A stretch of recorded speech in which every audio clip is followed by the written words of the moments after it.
Is there anybody here who has any objection to these people getting married? Speak now or forever hold your peace. Anybody? Okay, how about you, sir?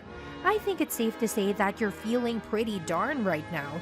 As a matter of fact, let me be the first to raise an objection, since this painting was an act of revenge, and you are about to find out why. Known as the Unequal Marriage, this artwork is by Vasily Pukarev. This artwork was the artist's means of exposing the painful facts that lie underneath the veneer of wealth and power. The question is why he had to go and make the most frustrating artwork ever. Basically, it was on a more intimate level this time around. This artwork is set up at the front of a church where a wedding was about to take place, along with many people. A bride walks out of her dorm room. A heavenly radiance bathes her, highlighting her freshness as flowers crown her head. Her hair is falling in ringlets just underneath her collarbone, and the shimmering light from her jewelry and the window reveals her delicately pale complexion. Everything, that is, except the bride, looks to be ready and waiting.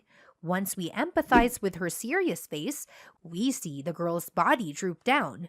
She holds a candle in her clenched hand, but it seems to be slipping out of her fingers. Will she carelessly let it go and light the room up in flames? Her face is so drenched in dread and misery that you would think she was holding back tears as you stared into her droopy eyes.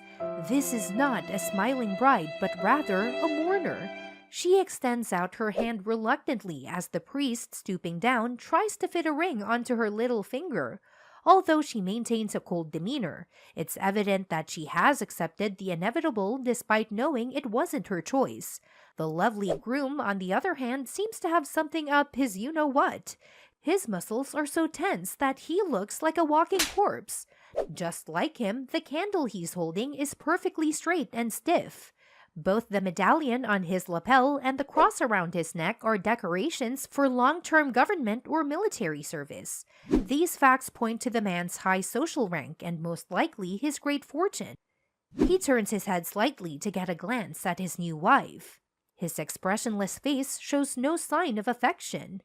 Her parents have probably chosen this route because they see no signs of passion from him, and the callous look in his eyes is a harsh reminder of what marriage was for so many individuals throughout history and still is for others, an agreement that allows for the transference of commodities and property. This pair couldn't be more different from one another in terms of personality, social standing, and even age. What will happen to her after she leaves this church? And will she find happiness and success in life, at least in terms of money, as her parents had always hoped? Where exactly are her parents, and who are these other people? Relax, pop some corn and settle in. The weirdness is just beginning. Indeed, many of these folks do seem very peculiar. Nevertheless, who can really blame them? But I find this quarters guy to be rather intriguing. Perhaps you've seen him around before. It's the painter Vasily.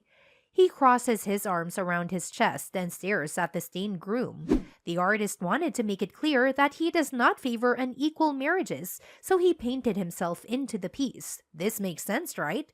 Sorry to disappoint you, but that's not quite true. This elderly guy is marrying his longtime sweetheart, which is why he is gazing like he could shoot daggers at the groom. Give me a moment while I explain. According to the legend, the artist had a thing for Vorontsova but lacked the financial means to win her parents' approval as an appropriate suitor. He had just finished art school despite coming from a humble peasant home. Even with his new artist pay, he still couldn't afford to impress the girl's family. As for the girl, she apparently ended up living in a shabby place after becoming a widow at an early age. Neither the emotional nor economic needs of her family were met by this marriage. The strangeness increases. What we see when we look over the groom's shoulder isn't that strange, since it is an older lady. The older generation of women attended weddings back then, correct? Except for the fact that she is dressed in white and has a floral crown on her head that looks identical to the young bride's. Okay, a dress, that's pushing it. Perhaps it is more accurately described as a sheet? She casts a jaded glance towards the elderly groom. To the left of the artwork, seemingly behind the priest, is another lady who looks quite like the first. I think it's weird that a guest will be observing the ceremony from this location. The women's odd positioning lends credence to the theory that these ladies are ghosts. Perhaps the white fabric is meant to suggest both a bridal dress and a funeral veil. How many of the groom's wives have died already? Scrubbing their eyes as they remember a scene they've seen before, or are they sinister symbols of the young bride's inevitable demise? This complicates things considerably. This piece was a gamble for Pukarev. He made an outspoken assertion on the relationship between wealth and influence. Most of the population was eager for it. It was a popular piece of art amongst the crowd.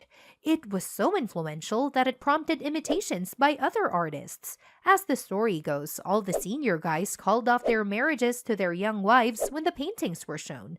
Whether or not this is the case, it cannot be denied that the profound effect was not due to a rich old guy, but rather to a little girl who conveyed all that was required to be said with just a glance.